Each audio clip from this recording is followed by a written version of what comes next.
Welcome to 313, where we take 3 Christian YouTubers, give them one topic, and 3 minutes of time. This week's topic, gun control.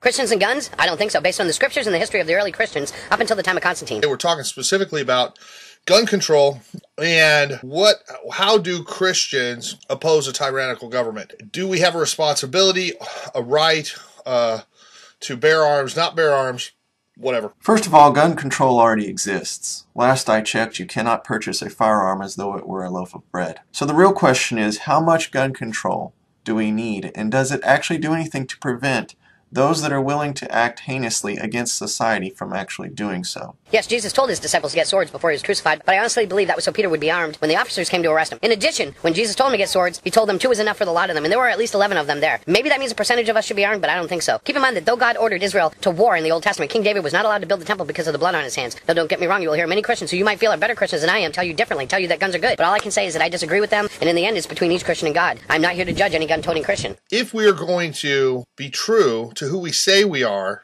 then we should be praying for Christ to fill us, for Jesus to conform us to his image. And Jesus H. Christ doesn't mean his middle name is Harry, as in Dirty Harry.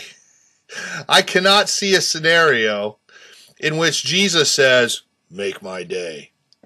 Furthermore, what is the government's end goal here? Total repeal of the Second Amendment? Or just banning of semi-automatics? I've got my skeptical suspicions. How about you? It's been proven by various sources that the Sandy Hook shooter left his semi-automatic in his trunk, and that isn't the only thing that smells bad about Sandy Hook. Of course, with my fellow Christians in America, this doesn't set so well, as we've been raised on bullets and blood. You see, in America, there is a belief that we are, or we were, a godly country. I don't think that's so. I think we are a country based on the values instilled in the Constitution, which is exactly the same document that pulled this nation away from God in the first place. Now, of course, we don't see guns in the Bible, but even when they did bear arms, and one of his disciples, his posse, cuts an ear off a guy, Jesus says, "Dude, why'd you do that?"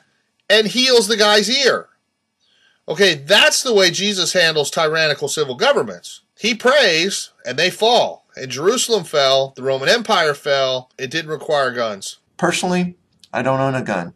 Never grew up with guns. But I've also never judged a person's Christianity based on their ownership. Most I know that own one do so for hunting and sport shooting at the target range. Sure, protection is an added benefit down the line of reasons they might carry, but most of them don't own weapons for that express purpose. In a purely secular American way, I strongly oppose gun control. In fact, I wonder why citizens aren't allowed to buy rocket launchers, tanks, and any other kind of weapon they so desire. If Thomas Jefferson believed that armed citizens prevented tyranny, shouldn't that give them the right to keep up with the military? Back in his day, it might have been muskets and cannons, but what would that equate to today? People who want to take away your gun rights? Hey, I disagree with them. I think it's anti-constitutional, and I think it ought to be stopped unless we're going to throw the whole thing away and make a whole new government. Christians, by their love, moved into the Roman Empire until they couldn't be persecuted anymore because there were so many Romans, even in the army, that were Christians, you couldn't kill them all.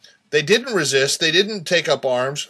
The Quakers didn't take up arms. There's always been groups through history that understood that our warfare is spiritual, not natural. For me personally, God has made it clear that I'm to never shoot a gun ever again. So should Christians take up arms against an oppressive or even tyrannical government? Should that ever be an atmosphere that becomes reality to us? I say go as God leads, but I would be shocked if he ever led me in that direction. Yes, Jesus was revolutionary, but he changed the world with love, not military might.